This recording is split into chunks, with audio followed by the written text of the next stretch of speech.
महादेव. दीक्षा किचनमध्ये तुमचं सर्वांचं स्वागत. कसे आहात तुम्ही? मस्त आहात ना? आज बनवणार आहोत आपण घोटेल वांग्याची भाजी.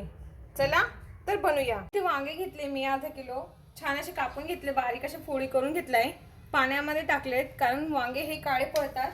थोडंसं मीठ घालते वांग्यांमध्ये आणि त्यांना भिजत ठेवूया. तोपर्यंत आपण मसाला तयार करून घेऊया.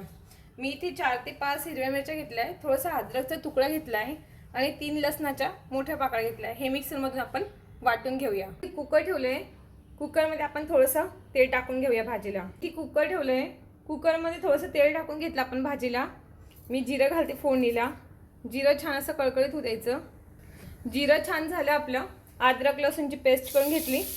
तेलात छान आपण परतून घेऊया. आपण छान परतून घेतली. आपण धुवून वांगे कुकरमध्ये टाकून घेऊया. घालते थोडंसं मीठ घालते चवीनुसार आणि तेलात छान परतून घेऊया. हे बघा, तेलात भाजी छान परतवली ना मग चव छान लागते भाजीची. परतून घेतली. मी हा छोटा ग्लासभर पाणी घालते आणि परत परतून घेऊया. आपण छान परतून घेतली.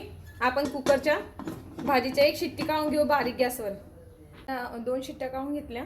आता भाजी बघून घेऊया. हे बघा किती छान झाली. वरतून मी 2 चमचे शेंगण्याचं कूट ॲड करते. थोडीशी कोथिंबीर घालते बारीक चिरून आणि हिने थोडीशी मॅश करून घेऊया. आपली भाजी ही तयार झाली आहे. तुम्ही अशी भाजी करून बघा, खाऊन बघा.